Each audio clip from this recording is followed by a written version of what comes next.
Hey, footy fans, welcome to Footy Fin. So, the British and Irish Lions tour of Australia has kind of ended its stage one or phase one in a way.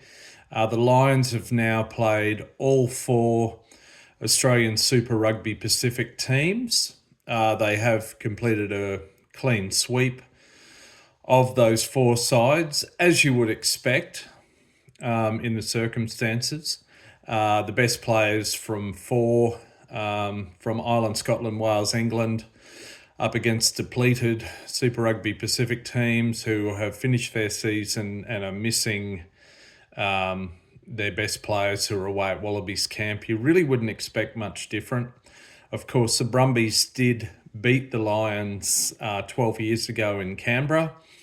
Last night, the Lions prevailed 36-24, a relatively close scoreline, I would say, given that the Lions were playing what will probably be pretty close to their best 15 or 23.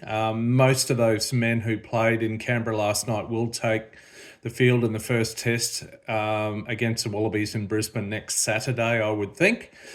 Whereas the Brumbies hadn't played for about 4 weeks. They're out of season. They're missing about 8 of their best players in Wallabies camp. So you would expect the Lions to win. I would have expected them to win by more. They did have some tries held up and what have you. It was pretty telling that Finn Russell went for a penalty kick rather than kicking for the sideline and going for an attacking line out. At whatever point in the game that is. But anyway, yeah, so as I say, that's the end of the 4 matches against the 4 Australian Super Rugby Pacific teams. The Lions have won all 4. But look, it's a bit of an interesting juncture now. We have 9 days until the first test in Brisbane. Before that, there is a game against a combined Australia-New Zealand 15. Some are calling it an Anzac 15 in Adelaide. I love this, by the way. I'll aim to do another video on it, but I love this concept. It revives something that was done on the 1989 tour, a game that happened at the end of the tour after the Test series at Ballymore in Brisbane, albeit a lot of the New Zealanders at the time kind of boycotted the game, so there was only less than a handful of New Zealanders playing in that game. But I like the concept. It's probably going to be a bit of a barbarian style Australian-New Zealand team. Anyway, so what I am seeing in a lot of British and Irish media and a lot of those supporters following the tour, either physically or virtually, and some YouTubers, is that there's a bit of kind of jadedness, a bit of things are feeling a bit tired. They feel that the team is lacking that X factor or that kind of zest. There's a bit of kind of boredom, if you like, seeping in on a number of fronts. Some are trying hard to be upbeat and remain positive, but it's a definite trend I'm seeing, and it's an interesting one. But yeah, maybe it's a good thing that things move on now into the next phase and start to build towards the first test.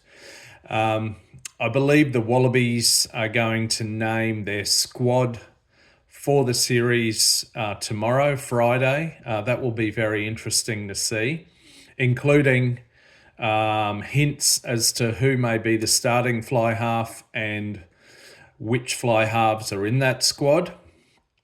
There's a couple of veterans' names being called out. I don't think that's the best way to go personally, but I'll come to that at another point, probably next week. But yeah, interesting times. So anyway, looking ahead, I'm looking forward to this Australia-New Zealand 15. Interested to see what squad the Lions, what 23 the Lions name for this. Oh, I also did want to point out that Aussie Mac Hansen came off the bench last night in his home city where he started his professional rugby career with the ACT Brumbies after representing Australia under 20s. And before moving to Ireland when he's well into his 20s. So no doubt Mac's enjoying being back at home, catching up with family, being back on the old field, etc. But yeah, anyway, looking ahead to the Australia-New Zealand 15, looking forward to it. Hope you're all enjoying this Lions tour. And yeah, I've got to go stick my head in a rolling ball somewhere, but I'll catch you next time. See ya.